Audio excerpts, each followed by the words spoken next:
മലമ്പുഴ നിയോജക മണ്ഡലത്തിലെ UDF സ്ഥാനാർത്ഥി എ സുരേഷ് അമൃത വാർത്തകൾക്കൊപ്പം ചേരുകയാണ്. എങ്ങനെയാണ് ഇത്തവണ ഈ ഇടതിൻ്റെ കോട്ടയായ മലമ്പുഴ കൈപിടിക്കുമോ? തീർച്ചയായിട്ടും ചരിത്ര വിജയം ഉണ്ടാവും. ഇത്തവണ 60 വർഷമായി മലമ്പുഴ മണ്ഡലം രൂപീകരിച്ചിട്ട് ഇന്നേ വരെ ഒരു UDFൻ്റെ സ്ഥാനാർത്ഥി ജയിച്ചിട്ടില്ല. ഇത്തവണ വലിയ സ്വീകാര്യതയാണ് ജനങ്ങളിൽ നിന്ന് ലഭിക്കുന്നത്. പ്രത്യേകിച്ച് ഇടതുപക്ഷ ആളുകൾ വല്ലാതെ പോസിറ്റീവായി റെസ്പോണ്ട് ചെയ്യുന്നു, സ്വീകരിക്കുന്നു. ഇത്തവണ മലമ്പുഴ കൈപിടിക്കും. ഇനി അധിക ദിവസങ്ങളില്ല, അപ്പോൾ പ്രചരണമൊക്കെ ഏത് ഘട്ടം വരെയായി? എങ്ങനെയാണ് ആളുകളിൽ നിന്നുള്ളൊരു പ്രതികരണം? വലിയ പ്രശ്നമാണ്. ഈ സമയമില്ലാത്തതിൻ്റെ പ്രശ്നമുണ്ട്. ഞങ്ങൾ ഒരു റൗണ്ട് പൂർത്തിയാക്കി രണ്ടാമത്തെ റൗണ്ടിലേക്ക് കടന്നു. രണ്ടാമത്തെ റൗണ്ടിലേക്ക് ഇന്ന് തന്നെ കടന്നു കഴിഞ്ഞു. പക്ഷേ എല്ലാ ജനങ്ങളിലും പരമാവധി ജനങ്ങളിലേക്ക് നേരിട്ടെത്താനാണ് ഞങ്ങൾ ശ്രമിക്കുന്നത്. എന്തായാലും നല്ല റെസ്പോൺസാണ് കിട്ടുന്നത്. എന്തായാലും ഇത്തവണ UDF മലമ്പുഴ പിടിക്കും. താങ്കൾ VSൻ്റെ PA ആയിരുന്നു. വർഷങ്ങളായിട്ട് VSനോടൊപ്പം ഉണ്ടായിരുന്ന ഒരു വ്യക്തിയാണ്.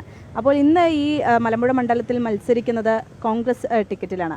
അപ്പോൾ ആ ഒരു മാറ്റം എങ്ങനെയായിരുന്നു? അല്ല, ഇടതുപക്ഷ മനസ്സുള്ളവർ CPMലും ഇടതുപക്ഷത്തിൽ നിൽക്കാൻ പറ്റാത്ത അവസ്ഥയാണ്. ഞാൻ പ്രസംഗത്തിൽ സൂചിപ്പിച്ചിരുന്നു. യഥാർത്ഥ കമ്മ്യൂണിസ്റ്റുകളൊക്കെ തന്നെ മാറി ചിന്തിച്ചു കഴിഞ്ഞു. ആ പാർട്ടി CPM എന്ന പ്രസ്ഥാനം കമ്മ്യൂണിസ്റ്റ് അല്ലാതായി മാറിക്കൊണ്ടിരിക്കുകയാണ്. കൂടുതൽ ഇടതുപക്ഷ ആശയങ്ങളും മൂല്യങ്ങളും ഉയർത്തിപ്പിടിക്കുന്നത് UDFൻ്റെ സംവിധാനമാണ്, കോൺഗ്രസ്സാണ്. അതുകൊണ്ട് തന്നെ ഒരുപാട് ആളുകൾ, പേര് ഞാൻ പറയുന്നില്ല സമയക്കുറവുകളുണ്ട്, ഒരുപാട് കമ്മ്യൂണിസ്റ്റുകാരായിട്ടുള്ള യഥാർത്ഥ കമ്മ്യൂണിസ്റ്റുകാരായിട്ടുള്ള ശരിയായ രാഷ്ട്രീയത്തിൽ വിശ്വസിക്കുന്നവർ UDFൻ്റെ കൂടെയാണ്. അതുകൊണ്ടാണ് ഞാനും UDFൻ്റെ കൂടെ നിൽക്കുന്നത്.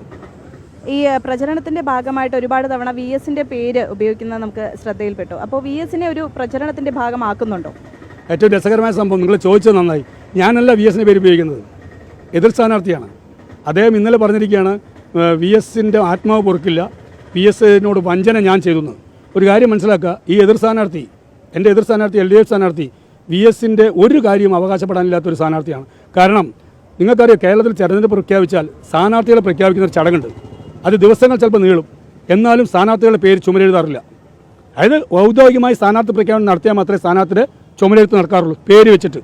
ഇദ്ദേഹം സ്ഥാനാർത്ഥി പ്രഖ്യാപനം നടത്തുന്നതിന് മുമ്പ് VSൻ്റെ മലമ്പുഴ മണ്ഡലത്തിൽ അദ്ദേഹത്തിൻ്റെ പേര് എഴുതി ചുമരെഴുതി. അന്ന് തൊട്ട് VS അദ്ദേഹത്തിന് മുഖത്ത് നോക്കിയിട്ടില്ല. VSനെ ഏറ്റവും അടുത്ത് അറിയുന്ന ആൾ, ഞാൻ അങ്ങനെ പറയാറില്ല. പക്ഷേ ഈ മനുഷ്യൻ VSന് വേണ്ടി എന്ത് ചെയ്തു? VSന് വേണ്ടി കൊലച്ചതി നടത്തിയ ആളാണ് ഈ മനുഷ്യൻ. എനിക്ക് നേരിട്ടറിയാം. VS അതിനുശേഷം അദ്ദേഹത്തിന് മുഖത്ത് നോക്കിയില്ല എന്നുള്ളത് എനിക്കറിയാം. അത് കൂടുതൽ എന്നോട് കൊണ്ട് പറയിപ്പിക്കേണ്ട. VSൻ്റെ ലെഗസി അദ്ദേഹത്തിന് അവകാശപ്പെടാനില്ല. തോൽക്കുമെന്ന് ഉറപ്പായപ്പോൾ ബോർഡ് വെക്കുകയാണ് VSൻ്റെ പേര്. ഞാൻ VSൻ്റെ പേരിൽ ബോർഡ് വെച്ചില്ല. നിങ്ങൾക്കറിയാം ഞാൻ ആരാന്നുള്ളത്, കേരളത്തിലെ ജനങ്ങൾക്കറിയാം ഞാൻ ആരാന്നുള്ളത്. എനിക്ക് വേറെ പറയേണ്ട കാര്യമില്ല. അദ്ദേഹം VSനോട് ചെയ്ത കൊലച്ചതി VSന് ആത്മാവ് പോലും ഓർക്കില്ല, അതുറപ്പാണ്. അതെനിക്ക് നല്ല അറിയാം, നന്നായിട്ട് അറിയാം. തദ്ദേശ തെരഞ്ഞെടുപ്പിൽ UDFന് ഒരു വലിയ വിജയമുണ്ടായി. അതിനേക്കാളും വലിയ വിജയം ഈ നിയമസഭാ തെരഞ്ഞെടുപ്പിലുണ്ടാകും. ജനങ്ങൾ കാത്തിരിക്കുകയാണ്. ടെസ്റ്റ് ഡോസാണ് ഈ തദ്ദേശ ഇലക്ഷൻ, ടെസ്റ്റ് ഡോസ്.